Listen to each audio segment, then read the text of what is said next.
ठीक है,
ठीक है। ध्यान से को जब भी रेजोनेंस सुनता हूँ तो मेरे दिमाग में आता है 2 फ्रीक्वेंसीज को हमें क्या करना है, इक्वल करना है। जिसमें से एक फ्रीक्वेंसी को मैं क्या बोलता हूँ, नेचुरल फ्रीक्वेंसी,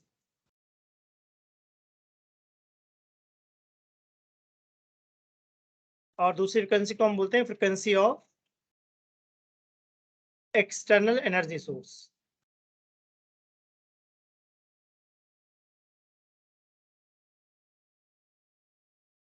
तो रेजोनेंस का बेसिक मतलब क्या है, 2 फ्रीक्वेंसीज को इक्वल कर दो, नेचुरल फ्रीक्वेंसी को इक्वल कर दो frequency of external energy source के।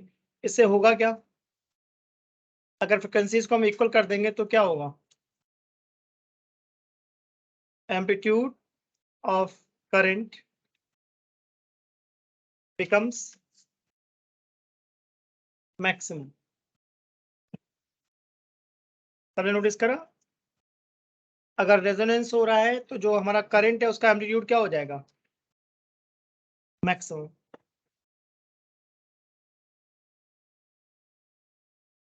अगर मैं पूछता हूँ कंडीशन बताओ रेजोनेंस की, तो XL equal to XC. XL हमारा कितना है, ओमेगा एल। ओमेगा के सबस्क्रिप्ट में मैंने आर लिख दिया, राइट। और एक्सी क्या है, 1/ओमेगा से क्रॉस मल्टीप्लाई करने पे ओमेगा आर स्क्वायर कितना हो जाएगा, 1/LC। तो ओमेगा रेजोनेंस कितना आ गया, 1/√LC। तो ये फॉर्मूला याद रखना है। रेजोनेंस के अगर यूजेस की बात करूं, किसी को आइडिया है रेजोनेंस के क्या यूजेस हैं, कोई एप्लीकेशन बता सकते हैं। टीवी, टीवी रेजोनेंस पे चलती है। मोबाइल, ये भी रेजोनेंस पे चलता है। रेडियो, हाँ, ब्रिज वाला भी था, वो 11th क्लास में था, वो मैकेनिकल रेजोनेंस था। कि अगर सोल्जर्स मार्च करते हैं और सोल्जर की मार्चिंग की फ्रिक्वेंसी ब्रिज की फ्रिक्वेंसी के इक्वल हो जाए तो ब्रिज का वाइब्रेशन बढ़ जाता है, जिससे ब्रिज कोलैप्स हो जाता है या हो सकता है। तो वो कैसा रेजोनेंस था, मैंने बोला मैकेनिकल। अभी जो हम पढ़ रहे हैं ये कैसा है, इलेक्ट्रिकल। जो हम रेजोनेंस पढ़ रहे हैं ये कैसा रेजोनेंस है, इलेक्ट्रिकल। मतलब फ्रिक्वेंसी इक्वल करने से करंट क्या हो जाएगा, मैक्स। यहाँ हम करंट के सेंस से बात कर रहे हैं। तो क्या हमारा टीवी कई फ्रिक्वेंसीज को कैच कर सकता है। सपोज मैं जी टीवी देख रहा हूँ और रिमोट से मैंने क्या कर दिया, 104 प्रेस कर दिया। अगर 104 पे कोई चैनल आता होगा तो क्या टीवी उस चैनल को कैच कर लेगी। तो बेसिकली रिमोट से हम लोग क्या काम करते हैं, फ्रीक्वेंसी चेंज करते हैं, टीवी की फ्रिक्वेंसी चेंज करते हैं। इस रूम में तो सारी वेव्स की फ्रिक्वेंसी है, सारे स्टेशन की फ्रिक्वेंसी है। तो बेसिकली हम रिमोट से क्या कर रहे हैं, टीवी की फ्रिक्वेंसी को बदलते हैं। टीवी के अंदर सर्किट लगा होता है, ठीक है ना, वो एलसीआर सर्किट होता है। रेडियो को भी हम ऐसे ट्यून करते हैं। तो मैं किसी ने रेडियो को भी ट्यून करा है, अगर ट्यून करा होगा तो बिल्कुल समझ में आ जाएगा। देखो सपोज मैंने एक ग्राफ बनाया आई वर्सेस ओमेगा का, ठीक है ना। अब ध्यान सुनना, कोई पर्टिकुलर स्टेशन मान लेते हैं कि 93.5 पे कोई स्टेशन आता है, आई थिंक आता भी शायद रेडियो मिर्ची या कुछ नाम करके, रेड एफएम है, ठीक है। तो 93.5 पे तुमने रेडियो को सेट कर दिया, तो क्या म्यूजिक सुनाई पड़ेगा हमें? सही बात है। और इस वक्त पावर हमारी क्या है? मैक्सिमम, और करंट भी क्या है? मैक्सिमम। अगर हम थोड़ा सा कम कर दें 93.4 या थोड़ा सा ज्यादा कर दें 93.6, तो म्यूजिक उतना क्लियर होगा या डिस्टरबेंस आ जाता है ना? तुमने और कम कर दिया 93.3, तो म्यूजिक सुनाई पड़ेगा या सिर्फ डिस्टरबेंस सुनाई पड़ता है? गड़ गड़ गड़ ऐसे आवाज आती है, किसी ने अगर सेट करा हो कभी। तो इसका जो हम रेडियो के अंदर ट्यूनर होता है उसको जब घुमाते हैं तो उससे क्या करते हैं? फ्रिक्वेंसीज को चेंज करते हैं। एक ऑटो स्कैन होता है कार में, जैसे हम लोग स्कैन करते हैं, तो ऑटो स्कैन लगाते हैं तो ऑटोमेटिकली स्कैन कर लेता है। तो कभी तुम लोगों ने नोटिस करा उसकी रेंज क्या होती है एफएम की?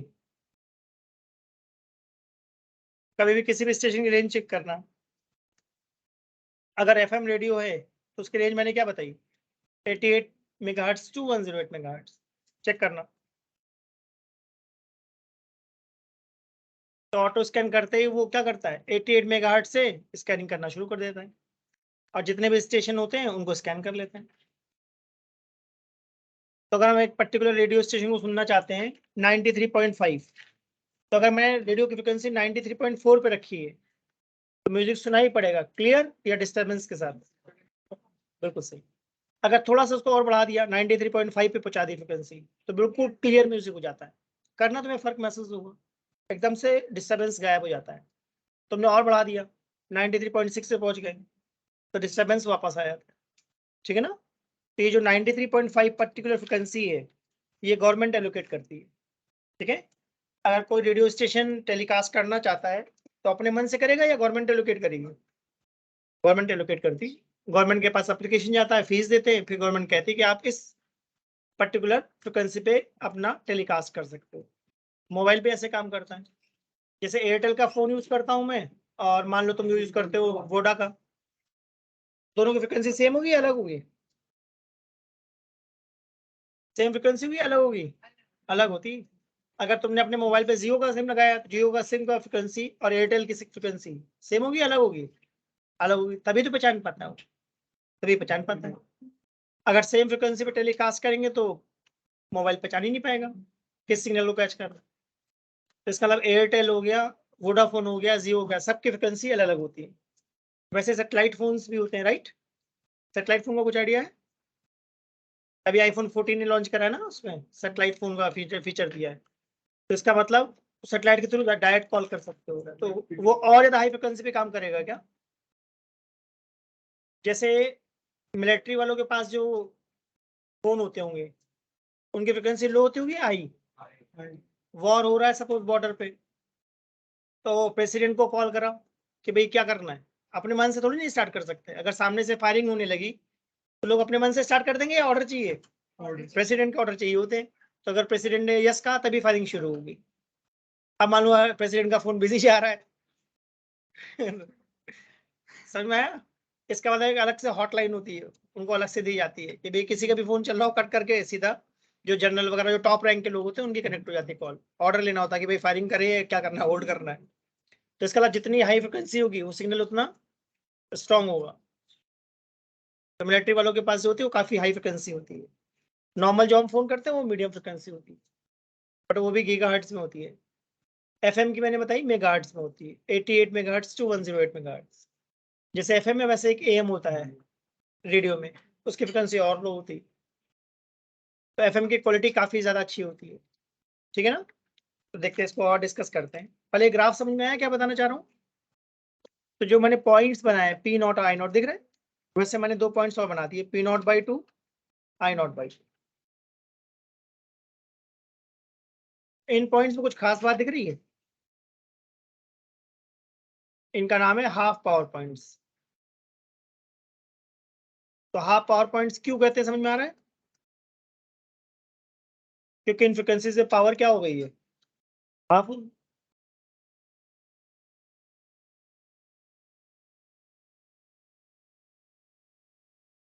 तो एग्जाम में पूछेगा क्वालिटी फैक्टर बताओ। ठीक है, तो इसकी डेफिनेशन क्या लिख लेते हैं पहले। It define sharpness of tuning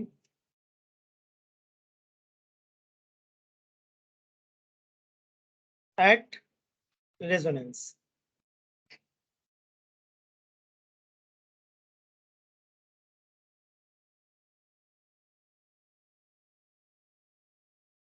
It defines sharpness of tuning at resonance. उसके बाद मैंने लिखा है narrow graph with high peak.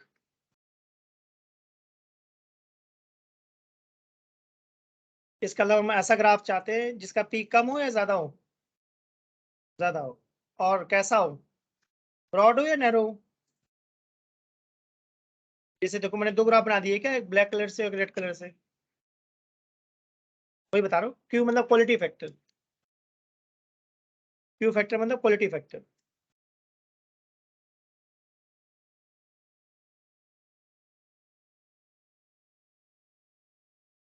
Quality factor का मतलब है 93.5 फ्रिक्वेंसी पर, 93.5 मेगाहर्ट्ज पर मेरे पास दो स्टेशन है। एक रेडियो है मेरे पास 100 रुपए का, और एक रेडियो है मेरे पास बोस का। किसकी स्पीकर की क्वालिटी ज्यादा अच्छी होगी? सेम फ्रिक्वेंसी पर, दोनों को मैंने 93.5 पे सेट कर दिया। तो जो 100 रुपए वाला रेडियो है उस पर भी म्यूजिक चलेगा या नहीं चलेगा? चलेगा, बट उसका म्यूजिक बहुत क्लियर होगा या पुअर क्वालिटी होगी? पुअर क्वालिटी होगी। और जो बोस का है सेम 93.5 पे सेट कर दो, तो तुम्हें डिफरेंस महसूस होगा, काफी ज्यादा फिल्टर्ड, बिल्कुल साफ आवाज आती है, म्यूजिक बिल्कुल साफ सुनाई पड़ता है। तो मैं से कोई यूज करता हूँ, आईपॉड वगैरह यूज करता हूँ, तो उसके जो ईयरबड्स वगैरह होते हैं दोनों में बिल्कुल डिफरेंस होता है, नहीं होता म्यूजिक में? जो म्यूजिशियन होते हैं उनको ज्यादा महसूस होता है, बिल्कुल क्लियर, उनको बीट्स का डिफरेंस समझ में आता है। राइट ईयर में अलग सुनाई पड़ता है, लेफ्ट ईयर में अलग सुनाई पड़ता है। शफल करके आता था एप्पल का, पहले मैंने यूज करा था, वो काफी अच्छा था, बट वो काफी पहले, 15 ईयर्स पहले। अभी पता नहीं आईपॉड आते हैं नहीं आते, आते हैं अब, हाँ हो सकता है बंद हो गए हो, क्योंकि उतना यूज नहीं, बट आज से 15 ईयर्स पहले वो चलते थे काफी ज्यादा। तो उनका म्यूजिक की क्वालिटी बहुत ज्यादा अच्छी होती थी, बिल्कुल फिल्टर्ड साउंड सुनाई पड़ता था, बिल्कुल साफ, और दोनों ईयर से अलग सुनाई पड़ता था, बीट्स की डिफरेंस समझ में आती थी। इसके अलावा उन्होंने बहुत अच्छी क्वालिटी यूज करी थी। तो क्वालिटी फैक्टर का मतलब है म्यूजिक की क्वालिटी कितनी साफ सुनाई पड़ रही। तो इस ग्राफ में मैंने दो ग्राफ बनाए, ब्लैक और रेड। तो मैं चाहता हूँ किस ग्राफ को प्रेफर करोगे, रेड वाले को या ब्लैक वाले को? ब्लैक वाले को। हम चाहते हैं ग्राफ का पीक क्या हो, ज्यादा हो, और नैरो भी होना चाहिए। अगर ये नोट कर लिया तो आगे इसकी डेरिवेशन देखें, देखना इसकी डेरिवेशन आती है और न्यूमेरिकल भी आता है इसमें। तो इस बार जो मैंने ग्राफ बनाया है, नोटिस करा, काफी ज्यादा नैरो बनाया है क्या?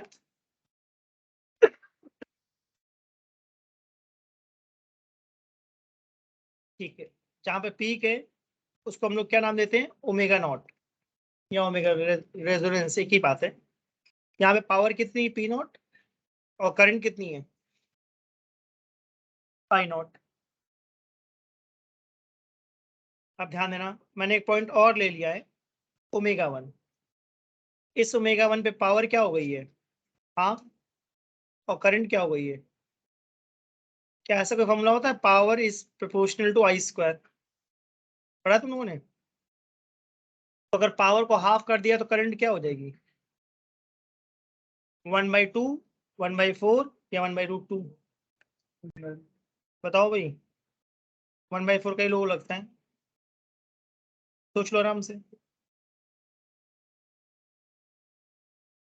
तो ओमेगा वन और ओमेगा टू पे क्या हो रही है, पावर हाफ हो रही है और करंट क्या हो रही है, 1/√2।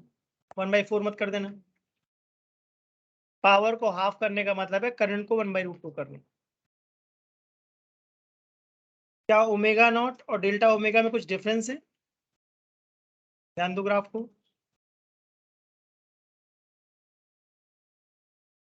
क्या ग्राफ से मैं कह सकता हूँ ओमेगा वन क्या है हमारा, ओमेगा नॉट से थोड़ा सा ज्यादा है, जिसको मैंने डायग्राम में सिंबल क्या दे दिया है, डेल्टा ओमेगा। वैसे ओमेगा टू में क्या खास बात है, क्या ये ओमेगा नॉट से थोड़ा सा कम है? अगर इनको हम सब्ट्रैक्ट कर दें तो ओमेगा नॉट कैंसिल आउट हो जाएगा,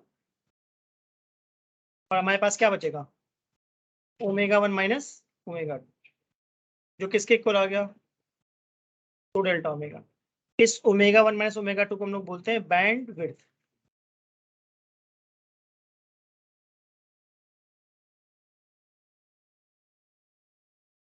जिसकी वैल्यू क्या आ जाएगी, आर बाई एल। इसको भी डिराइव करेंगे अभी आगे। पहले मैं चाहता हूँ बैंड विड्थ समझो क्या चीज है। हाँ, दोनों साइड से सेम। ठीक है, तो बुक जो कहती है क्वालिटी फैक्टर की डेफिनेशन देख लो। बुक में क्वालिटी फैक्टर की डेफिनेशन गिवन है omega naught upon 2 delta omega. इसका मतलब क्या चीज, रेजोनेंस फ्रीक्वेंसी अपॉन बैंडविड्थ।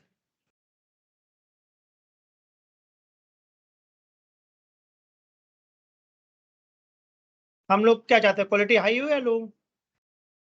तो इस फॉर्मूले को ध्यान से देखो और बताओ क्या आइडिया आ रहा है दिमाग में। अगर तुम क्वालिटी ज्यादा चाहते हो तो डेफिनेटली बैंडविड्थ कैसी होनी चाहिए, कम होनी चाहिए। नोटिस करा सबने। तो ग्राफ ब्रॉड होना चाहिए, नैरो होना चाहिए। बैंडविड्थ ज्यादा होनी चाहिए या कम, कम होनी चाहिए। कम होने का मतलब ग्राफ कैसा होना चाहिए, नैरो। समझ में आया मैंने नैरो क्यों बोला था। नैरो का मतलब मैं कहना चाह रहा हूँ बैंडविड्थ कम होनी चाहिए। अब ये बताओ 2 डेल्टा ओमेगा का कोई फॉर्मूला लिखा है मैंने, ध्यान से देखो। 2 डेल्टा ओमेगा को मैंने क्या बोला था, आर बाई एल। तो क्या ये ओमेगा एल बन जाएगा, ओमेगा नॉट एल को क्या कह सकते हैं हम, एक्सेल। ओमेगा एल तो एक्सेल होता है। और रेजोनेंस में एक्सेल या एक्सी एक ही बात है क्या, एक्सी भी तो कह सकता हूँ। सही बात, ध्यान से देखते जाना नहीं तो बाद में कुछ नहीं समझ में आना। अब ये बताओ क्या एक्सेल को, एक्सेल बाई आर को मैं V L by V R कह सकता हूँ, आई से मल्टीप्लाई डिवाइड कर दिए। वैसे ही V C by V R. इसका मतलब काफी फॉर्मूले बन जाएंगे, ध्यान देते जाना। किसी भी फॉर्मूले से क्वेश्चन आ सकता है एग्जाम में। एक्सी को मैं क्या ले सकता हूँ, 1 बाई ओमेगा नॉट सी। ध्यान दो, इस एक्सी की वैल्यू मैंने पुट कर दी है क्या, और ओमेगा नॉट की वैल्यू क्या होती है, 1 बाई रूट एल सी। सही बात है। तो क्या इसको ऐसा कह सकते हैं 1 by R under root L by C. अगर नोटिस करो क्वालिटी फैक्टर के काफी फॉर्मूले बन गए हैं। तो मैंने कहा किसी भी फॉर्मूले से क्वेश्चन आ जाता है।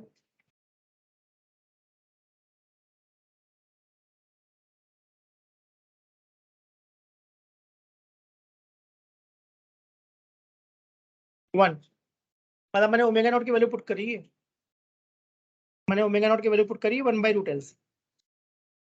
तो अगर तुम क्वालिटी ज्यादा चाहते हो तो इस फॉर्मूले से क्या सीखने को मिल रहा है, रेजिस्टेंस क्या होना चाहिए, कम होना चाहिए। तो हाई क्वालिटी के लिए जरूरी है कि जो तुमने यूज करा रेजिस्टेंस वो हाई हो या लो हो, लो हो। अगर रेजिस्टेंस हम लो करना चाहते हैं तो कॉपर यूज करना चाहिए या एल्यूमिनियम, बताओ भाई, या गोल्ड। गोल्ड मतलब जो मोबाइल होते हैं जब खराब हो जाते हैं तो स्क्रैप में जब जाता है तो वो लोग उससे गोल्ड एक्सट्रैक्ट करते हैं। बताया कभी इसके बारे में, समझो मैं क्या बोलना चाह रहा हूँ। अगर सर्किट में हम गोल्ड को यूज करेंगे तो कॉस्ट कम हो जाएगी, ज्यादा हो जाएगी, पर फायदा क्या होता है उससे, प्रोसेसर की स्पीड बहुत ज्यादा हो जाती है। तो हम चाहते हैं मोबाइल कैसा हो, जो लैग करे या जल्दी चले। सही बात है ना। वैसे मैंने यहाँ बोला क्वालिटी अगर ज्यादा चाहते हो तो रेजिस्टेंस क्या होना चाहिए, लो। तो कॉपर का यूज करूंगा या एल्युमिनियम का यूज करूंगा या सिल्वर का यूज करूंगा। इन तीनों में तो सिल्वर का कम होता है, तो सिल्वर का यूज करना चाहिए। सिल्वर की वजह से कॉस्ट बढ़ जाती है। ठीक बात बोली। और ज्यादा हाई स्पीड चाहिए तो गोल्ड का यूज करते हैं, उसका रेजिस्टेंस और कम हो जाता है। एक ही बात है, एक्सेल को ओपन कर लो, उससे भी आएगा। मैं दिखा देता हूँ उससे भी करके, चलो देख लूँ क्या हमारा बना था ये ओमेगा एल बाई आर, और मैंने बोला ओमेगा नॉट का फॉर्मूला मुझे क्या पता है 1/√L से। अब क्या इस एल को √L इंटू √L कह सकता हूँ, एक कैंसिल हो गया।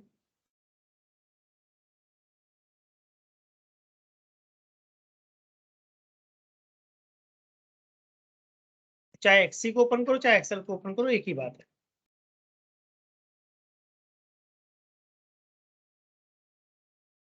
और ये बहुत मेन टॉपिक है, ध्यान से पढ़ना पड़ता है इस टॉपिक को एग्जाम में, क्योंकि ये कॉन्सेप्चुअल क्वेश्चन पूछते हैं। तो मैंने दो ग्राफ बनाया, राइट, एक ग्राफ बनाया है मैंने रेड कलर से और एक ग्राफ बनाया है मैंने ब्लैक कलर से। तो क्या लगता है किसकी क्वालिटी ज्यादा है? 1 की। किसका रेजिस्टेंस ज्यादा है? 2 का। ठीक है ना, एग्जाम में ऐसा पूछेंगे। क्वालिटी ज्यादा करना मतलब सिंपल सा लॉजिक है, रेजिस्टेंस मिनिमम रखनी।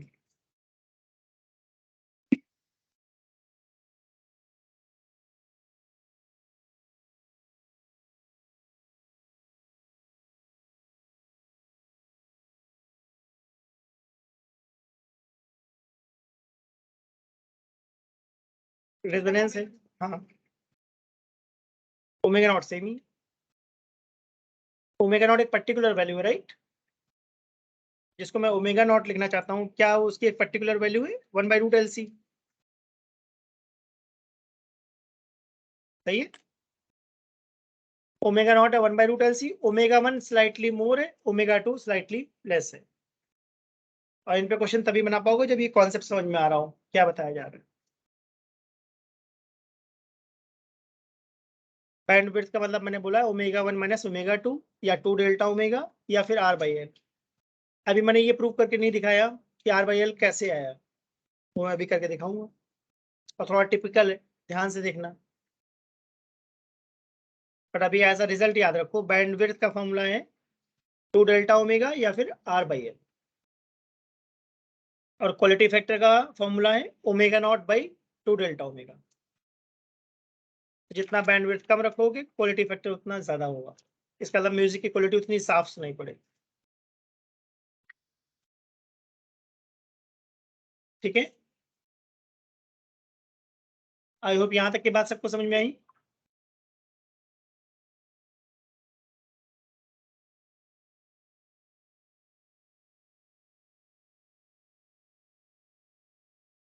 अगर नोट हो गया तो आगे बढ़े, करो जल्दी से नोट।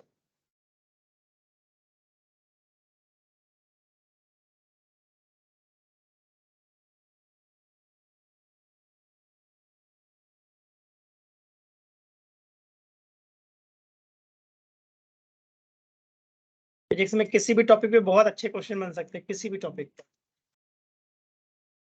जैसे टॉपिक का जो बेसिक कॉन्सेप्ट है वो डेरिवेशन होती है, अगर बेसिक बात समझ में आती है तभी बना पाओगे उन क्वेश्चंस को, अच्छे क्वेश्चंस को।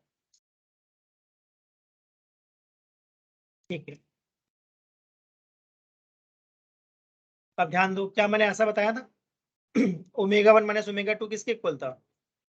2 डेल्टा ओमेगा या फिर R/L। अब ये कहाँ से आया ये बताता हूँ, देखना ध्यान से, थोड़ा ध्यान से देखना, इसमें तुम्हें कंफ्यूजन होगी, ध्यान से।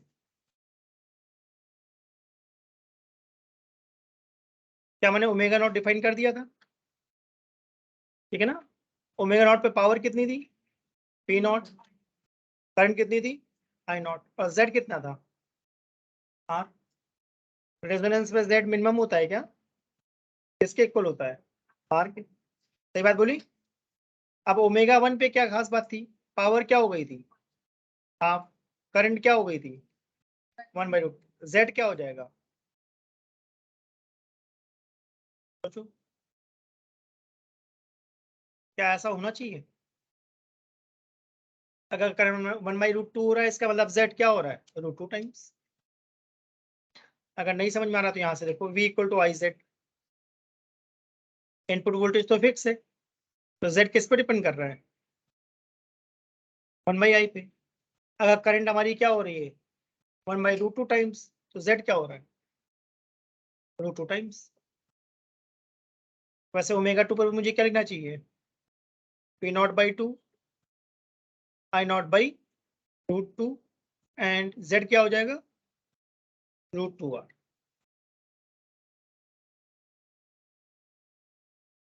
तो अगर मैं ओमेगा 1 के बारे में सोच रहा हूँ तो जेड किसके इक्वल है √2r, तो जेड स्क्वायर किसके इक्वल है 2r स्क्वायर। जेड स्क्वायर को मैं क्या कह सकता हूँ R square plus XL minus XC whole square. ध्यान से देखना, सब बुक में लिखा नहीं है, समझ में नहीं आता, इसे ध्यान से देखना। XL minus XC whole square किसके इक्वल हो गया आर स्क्वायर।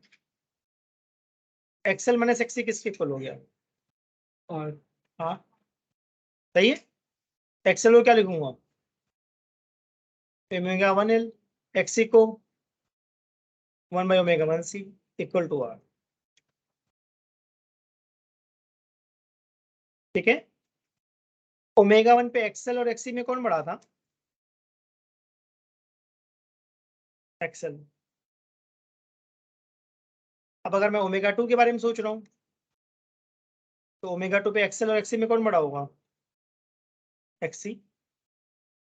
ओमेगा नॉट पे क्या खास बात थी इक्वल था।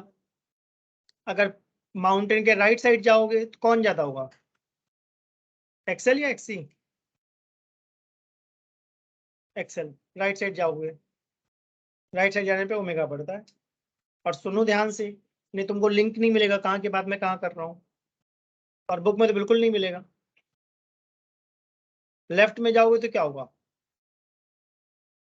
X is greater then XL. तो मैं फिर से क्या लिखूंगा ओमेगा 2 के लिए जेड किसके इक्वल है √2r, तो जेड स्क्वायर किसके इक्वल है 2r square.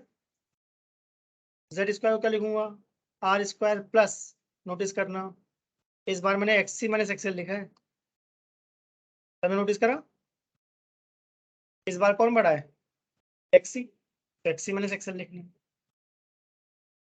एक्ससी minus XL whole square कितना आ गया आर स्क्वायर, तो एक्ससी माइनस एक्सएल कितना आ गया आर।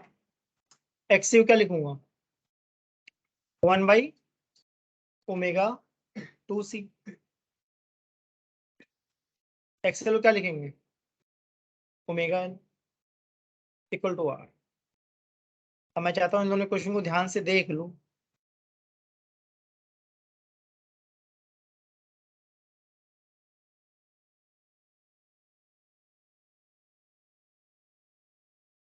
और ये टिपिकल डेरिवेशन है, तो 3-4 बार करोगे तब जाके तुमको समझ में आएगी, 1-2 बार में तो आएगी नहीं क्या लिखा हुआ है।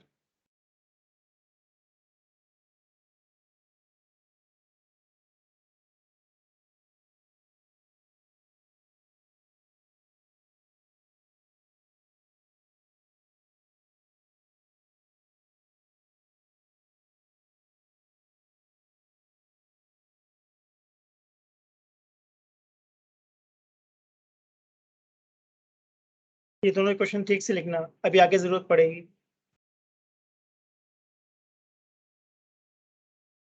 और एग्जाम में इन पे बहुत अच्छे क्वेश्चन पूछते हैं, बुक से बाहर का भी पूछते हैं। कॉन्सेप्ट ये रहता है बट क्वेश्चन बदल देते हैं।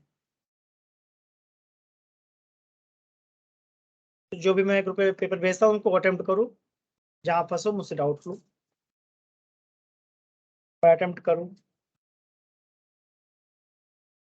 और मैं हर क्लास में तुम्हें वो याद दिलाता हूँ, फिजिक्स का पेपर बहुत बढ़िया बनाते हैं लोग, कॉन्सेप्चुअल पेपर बनाएंगे, कॉन्सेप्ट बढ़िया है तुम आराम से बना दोगे पेपर 2.5 आवर में, अदरवाइज पता ही नहीं चलेगा क्या पूछ लिया। इसलिए मैं बहुत सारी चीजें ऐसी बोल रहा हूँ कि तुमको मिलेगी नहीं बुक में, समझना पड़ता है क्या बोला जा रहा है। पावर हाफ हो जाएगी तो करंट 1/√2 हो जाएगी, करंट 1/√2 हुई इसलिए जेड √2 टाइम्स हो। माउंटेन के राइट साइड में जाओगे तो ओमेगा बढ़ता है इसलिए एक्सेल ज्यादा होता है, माउंटेन के लेफ्ट में जाओगे ओमेगा कम होता है इसलिए एक्सेल कम होता है। माउंटेन के पीक पर एक्सेल और एक्सी इक्वल है।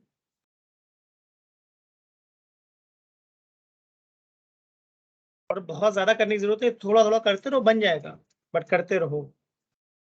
मॉड्यूल को अच्छे से सॉल्व करो, मॉड्यूल से तुमको बहुत ज्यादा फायदा मिलेगा।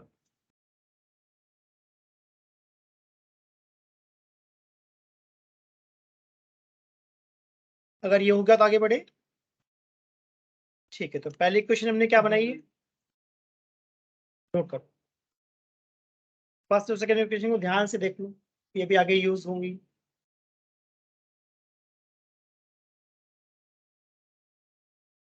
इस चैप्टर का सबसे मेन टॉपिक है LCR series plus resonance, 5 marks में आता है।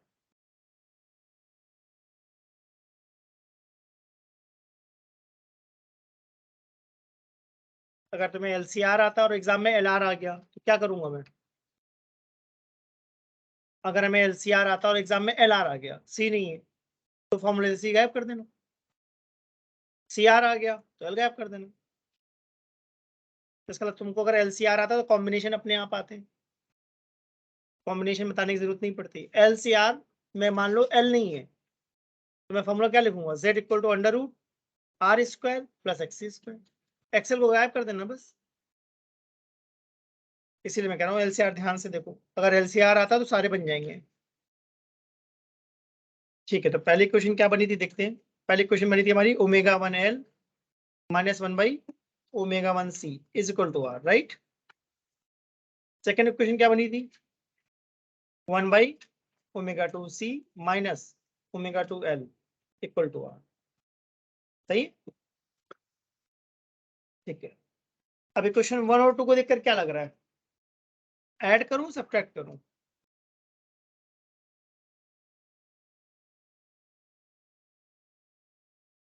अच्छा, इक्वेशन 1 माइनस इक्वेशन 2 करके देखते हैं क्या होता है। अगर इक्वेशन 1 माइनस इक्वेशन 2 करोगे तो क्या बन जाएगा, ये ओमेगा 1l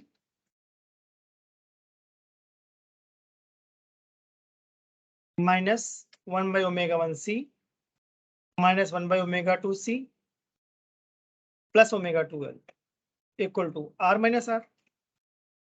ठीक लिखा है मैंने।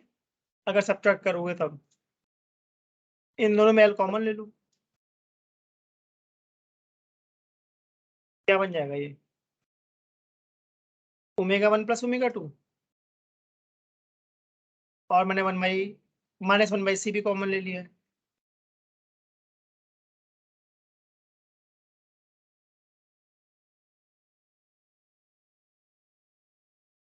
एलसीएम लेने से कोई फायदा होगा, ये omega 2 plus omega 1 upon omega 1 omega 2 बन जाएगा। इसको मैंने राइट साइड शिफ्ट कर दिया है, क्या फायदा हुआ, क्या omega 1 plus omega 2 cancel out हो गया, और यहाँ से देखो फॉर्मूला और बन गया है क्या, omega 1 into omega 2 is 1/LC which is omega 0 square.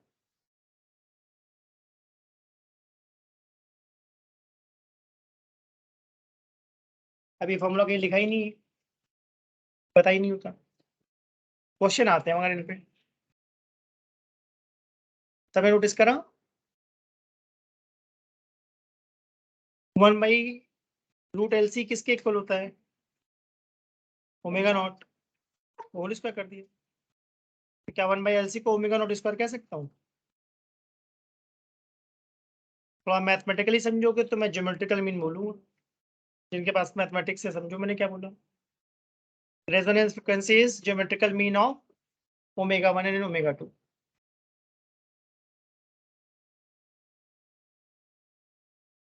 इसका मतलब ओमेगा 0 को मैं क्या ले सकता हूँ, √ओमेगा 1 ओमेगा 2, राइट।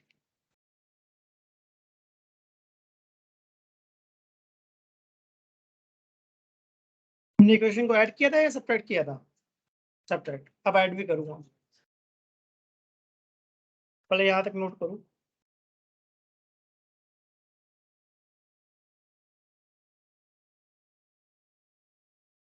कर लिए।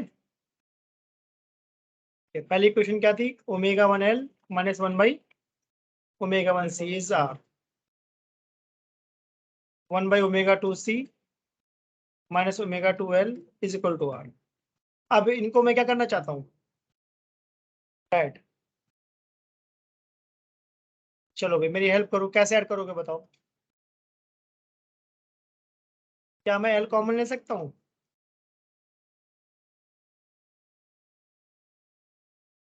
ध्यान से देखो। फिर मैंने 1/c कॉमन ले लिया,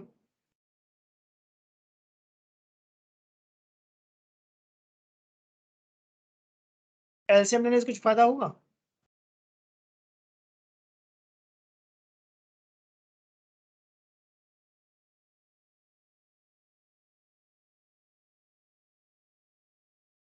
देखो ध्यान से, मुझे तो लगता है ओमेगा 1 माइनस ओमेगा 2 कॉमन हो गया। क्या बन गया? L plus 1/c। अब इस ओमेगा 1 ओमेगा 2 को मैं क्या कह सकता हूँ? मैं लिखना चाहता हूँ 1/LC। 1/LC। अभी तो बताया था पीछे वाले पेज में। देखो, क्या ओमेगा 1 ओमेगा 2 की वैल्यू 1/LC आ गई थी? वो मैंने यहाँ यूज करा। तो क्या सी से सी कैंसिल हुआ? तो ओमेगा 1 माइनस ओमेगा 2, और ब्रैकेट में क्या बचा ये? एल प्लस एल मतलब 2L। क्या 2 से 2 कैंसिल हो गया? और ओमेगा 1 माइनस ओमेगा 2 कितना आ गया? R/L। इसी को तो हम बैंडविड्थ कहते हैं।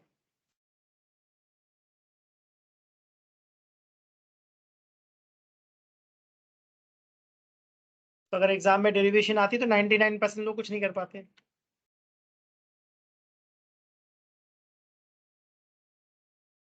न्यूमेरिकल आता तब भी कुछ नहीं होता।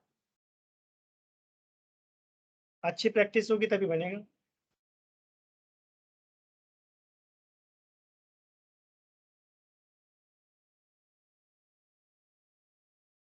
तो क्वालिटी फैक्टर को अच्छे से कर लो भाई।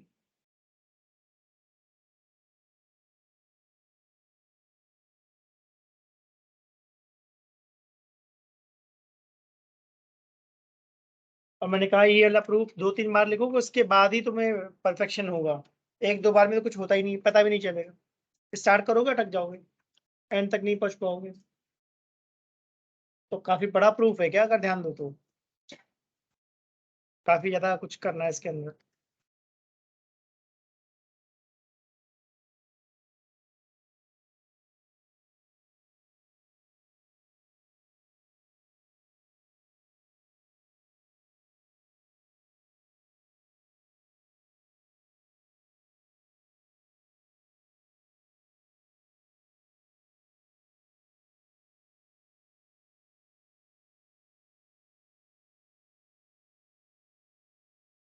हो गया तो आगे बढ़े। इन पे एनसीईआरटी में 2 प्रॉब्लम्स दी हुई हैं, उनको जरूर ट्राई करना इन कॉन्सेप्ट में। काफी अच्छी प्रॉब्लम्स है।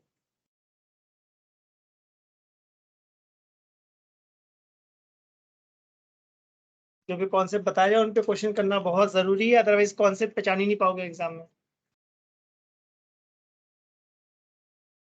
नेक्स्ट डालो, एवरेज पावर लॉस।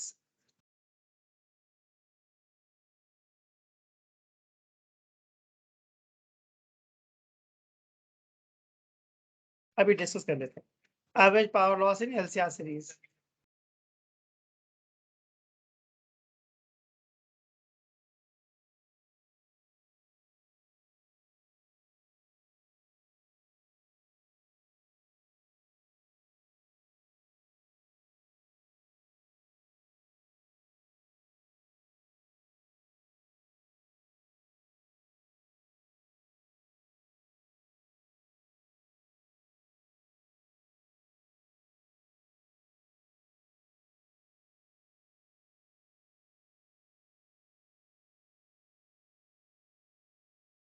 ठीक है, देखना ध्यान से। जब हमने एलसीआर पढ़ा था तो क्या हमने कंडीशन ली थी, VL is greater than VC और XL is greater than XC? याद है? ठीक है। और वोल्टेज और करंट में कौन लीड कर रहा था? जो हमने केस लिया है उसमें वोल्टेज लीड कर रहा है। तो जब भी एवरेज पावर लॉस आता है तो मेरे दिमाग में पहला कॉन्सेप्ट क्या आता है? इंस्टेंटेनियस पावर, जिसका फॉर्मूला है वी आई। ठीक बात है। क्या पावर को हम dw/dt कह सकते हैं? वी हमारा है V naught sine omega T. और आई कौन बताएगा? आई को मैं क्या ले सकता हूँ? ये राइट है या रॉन्ग है जो मैंने लिखा है? बताओ भाई।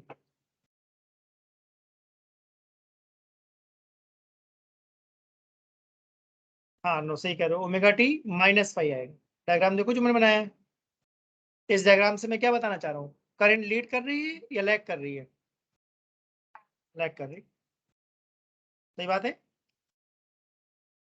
डायग्राम देखो ध्यान से, करंट लीड कर रहा है, लैग कर रहा है? लैग का मतलब माइनस।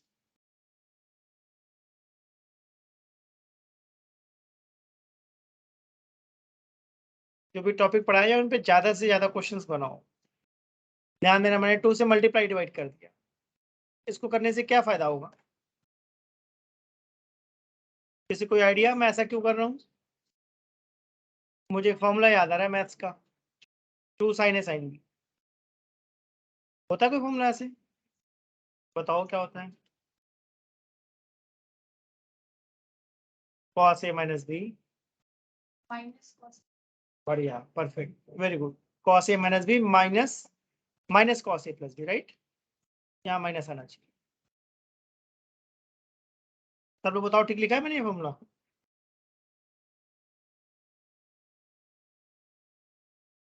ठीक है,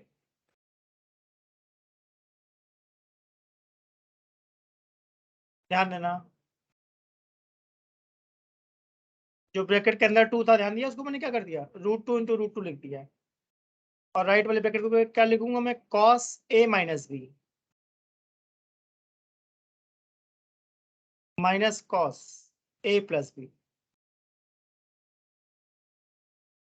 सामने बोर्ड पे देखते रहो, अदरवाइज पता नहीं चलेगा मैंने क्या लिख दिया।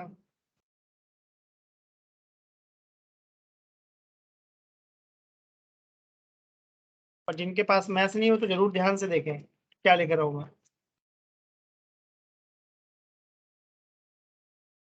ठीक है, अब मैं चाहता हूँ क्या चीज, इंटीग्रेट करना। तो डी डब्ल्यू का इंटीग्रेशन हो गया डब्ल्यू। v0/√2 को क्या लिखूंगा, we R M S. I0/√2 को I RMS। ये बन गया integration cos phi minus cos 2 omega T plus phi, 2 omega T minus phi.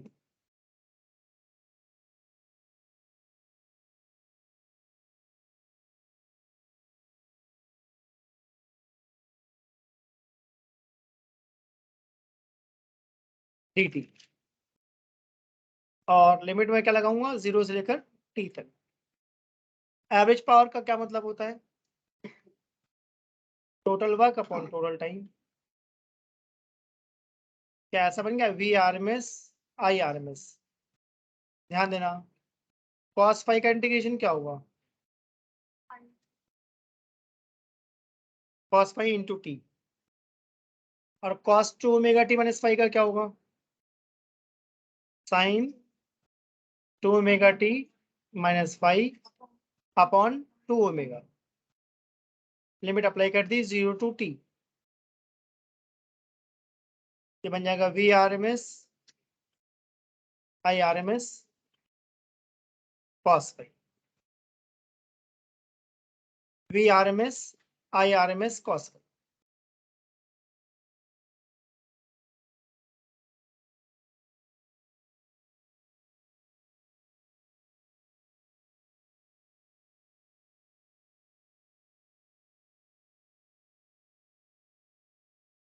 V RMS I RMS cos phi.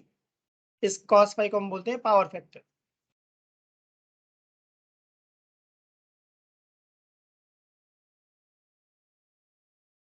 Integration 100 करके दिखाऊं लिमिट लगाकर, ये ठीक है? इंटीग्रेट तो मैंने कर ही दिया, बस तुम्हें लिमिट लगानी। लिमिट लगाओगे तो साइन वाला टर्म 0 हो जाएगा।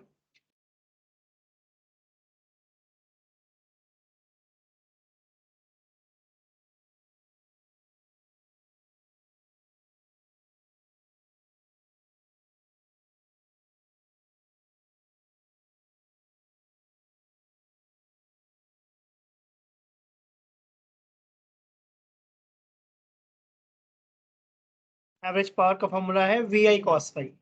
और मेंशन नहीं करा इसका मतलब कौन सी वैल्यूज है, RMS।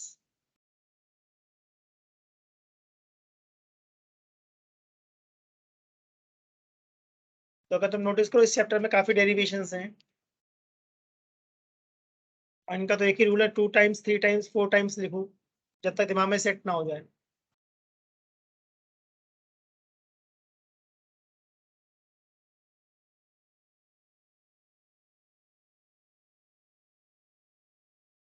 हाँ, किसी को ले सकते हो।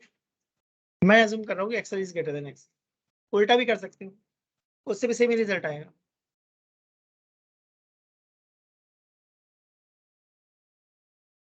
अगर हो गया तो आगे डिस्कस करें। हो गया।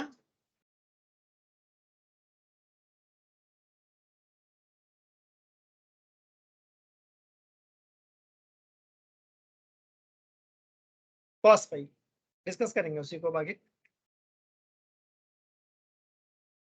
देखना ध्यान से मैं क्या डिस्कस करना चाह रहा हूँ। क्या पावर का फॉर्मूला हमने पढ़ा वी आई कॉस फाई। अगर प्योर इंडक्टर हुआ तो तुम्हारे दिमाग में क्या कॉन्सेप्ट आ रहा है? पाई में कितना डालने वाला हूँ बताओ भाई। क्या मैंने प्योर इंडक्टर पढ़ाया है तुम लोगों को? चेक करो कॉपी में क्या बताया। फेज डिफरेंस कितना होता है? क्या प्योर इंडक्टर में ऐसा कुछ पढ़ाया है? देखो फेज डिफरेंस 90, तो एवरेज पावर लॉस कितना होना चाहिए? 0। सही है। इसकी डेरिवेशन भी करवाइए, चेक करना। तो वैसे अगर एग्जाम में आ गया प्योर कैपेसिटर, तब फाई कितना होगा?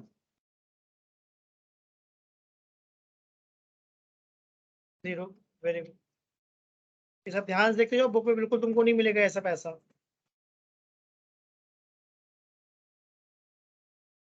फिर से एवरेज पावर लॉस क्या हो गया? 0। तो प्योर इंडक्टर या प्योर कैपेसिटर में क्या एडवांटेज है? कोई पावर लॉस नहीं होगा। तो इसके अंदर जो करंट होती है उसको हम बोलते हैं वॉटलेस करंट। वॉटलेस समझ में आया क्यों बोला मैंने? करंट है मगर पावर नहीं लॉस हो रही है, वॉटलेस। पावर लॉस नहीं हो रहा मतलब।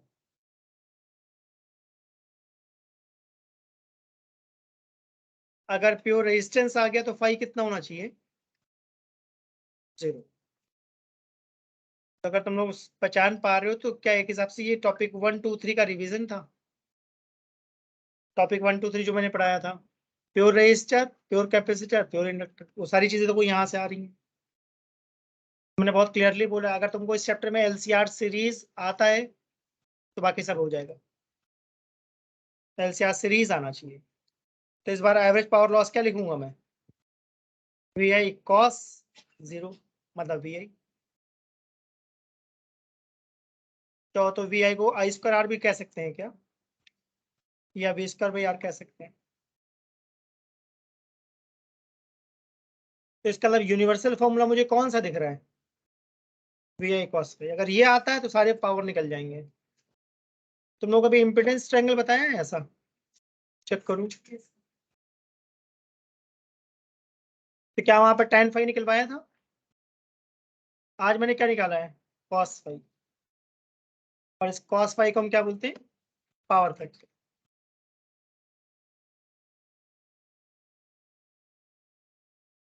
वैसे पावर फैक्टर वाला सिलेबस में है नहीं सीबीएसई के, पर एग्जाम में डाल देते हैं। लास्ट ईयर बोला था सीरीज और पैरेलल नहीं है रेजिस्टेंस का, एग्जाम में डाल दिया। कहीं ना कहीं तो यूज हो ही जाता है ना किसी क्वेश्चन में। पता होना चाहिए क्या चीज है, आइडिया तो होना ही चाहिए। तो मैं जानना चाहता हूँ क्या power equal to V I cos phi में कॉस फाई की वैल्यू डाल दूं आर बाई जेड, और आई को मैं क्या कह सकता हूँ? बताओ भाई। क्या आई को वी बाई आर लिखूं या वी बाई जेड लिखूं? बताओ भाई। आई को क्या लिखूं मैं? V by Z. नोटिस करना, वी बाई आर मना कर रहा हूँ, गलत हो जाएगा। यही गलती होती है। V equal to I R मत लगाना, गलत हो जाएगा। मैंने बहुत क्लियरली बोला वी इक्वल टू क्या लगाना है? I Z. आई को मैंने क्या डाल दिया? V by Z into R by Z. क्या ये V by Z whole square आ गया? बताओ भाई। और वी बाई जेड किसके इक्वल है? आई के। तो क्या देखने में वही फॉर्मूला बन गया आई स्क्वायर आर वाला? देखो ध्यान से। इसका मतलब मैं ये बताना चाह रहा हूँ LCR में सिर्फ और सिर्फ पावर लॉस किस पे होती है? R पे, ना तो L पे होगी ना C पे होगी। और ये देखने में आसान है, जब क्वेश्चन करोगे तो समझ में आएगा कि मैंने स्पेशली VI cos phi को क्यों बोला, और I को मैंने V इक्वल टू IZ बोला, right? V equal to IR नहीं बोला। V इक्वल टू IR सिर्फ और सिर्फ मैं कब लगाऊंगा? जब प्योर रेजिस्टेंस, बाकी किसी भी केस में नहीं लगाऊंगा। मैं हमेशा V इक्वल टू IZ लगाता हूँ। है तो LCR की, बट इसको प्योर रेजिस्टेंस की कह सकती हूँ। इसका मतलब LCR में पावर लॉस कौन करवाता है? Only R, only R। L और C नहीं करवाते।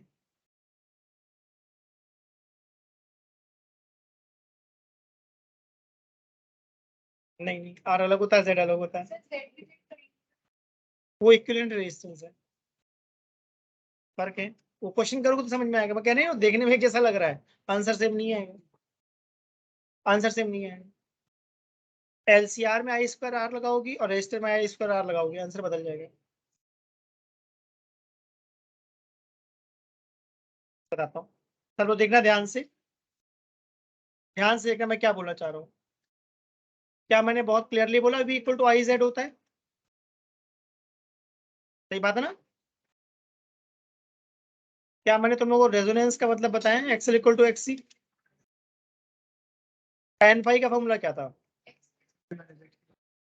और XL और XC इक्वल कह रहे हो, तो फाई कितना आ गया? cos फाई कितना आ जाएगा? 1। बताओ भाई, तो क्या रेजोनेंस पे cos फाई 1 है?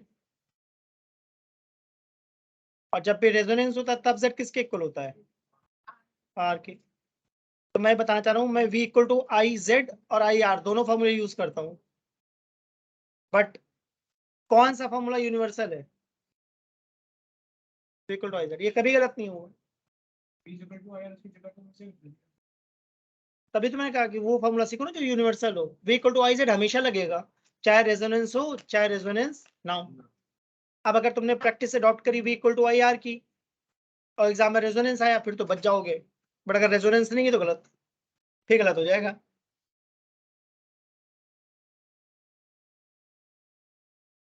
जैसे मैंने बोला पावर का फॉर्मूला क्या है? VI cos phi. अब ध्यान से देखना, क्या इस I को V बाई Z कहूंगा? अगर रेजोनेंस है तो cos फाई को क्या कह सकते हो? 1। और Z को क्या कह सकता हूं मैं? R। तो जो power equal to V square by R है, ठीक है, ये फॉर्मूला हमेशा चलेगा या सिर्फ रेजोनेंस में? रेजोनेंस में मैं चलाता हूँ। अगर कोई भी केस है तो मैं बस एक ही फॉर्मूला सोचता हूँ, power equal to VI cos phi. चाहे रेजोनेंस हो चाहे ना हो, ये फॉर्मूला हमेशा चलेगा, हमेशा, कभी नहीं गलत होता। और पता भी नहीं चलता कि कहाँ गड़बड़ हो गई। इसलिए मैं हमेशा एक ही फॉर्मूला लगाता हूँ, VI cos फाई, चाहे रेजोनेंस हो चाहे ना हो, कभी गलत नहीं हुआ question. Z equal to R, हाँ वही लिखा है, Z इक्वल टू R। ये लेफ्ट में कह रही हूँ ना, यहाँ पर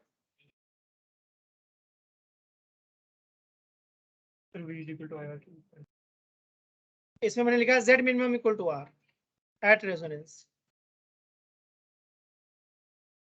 तो मैं चाहता हूँ तुम लोग स्पेसिफिक केस याद करो या जनरल? जनरल, जनरल कभी गलत नहीं होगा।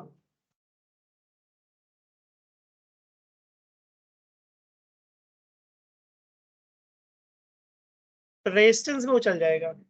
अब मान लो एग्जाम में तुम्हारा आ गया LR सर्किट, अब देखना मैंने सही बोला या नहीं। मान लो एग्जाम में हमारे क्या आ गया? LR circuit. तो अब मुझे tan फाई क्या दिख रहा है बताओ? सही बात है ना? V और Z क्या दिख रहा है?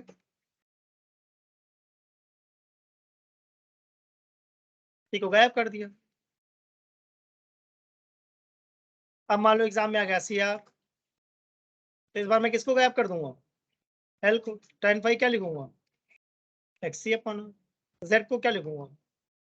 Under root R square plus XC square. इसका मतलब LR और CR अलग से कराने की जरूरत नहीं पड़ती। तो मैं बस अच्छे से LCR पता होना चाहिए। हाँ वो आएगा। अभी 2 टॉपिक बचे हैं इस चैप्टर में, LC oscillation and transformer. 2 topic बताया नहीं मैंने भी। क्लियर हो गया ये? ठीक है, आगे बढ़े। आज इतना ही कर पाएंगे, इतना ही नोट कर लो। अब अगली क्लास में तुम लोग पढ़ाऊंगा मैं LC oscillation, transformer and AC generator. तो फिर मैं ऑनलाइन डाल दूंगा, वहां से देख लेना। ठीक है, आज रात में अपलोड कर दूंगा। तो एग्जाम्पल का क्वेश्चन है, सामने देखिए दोनों।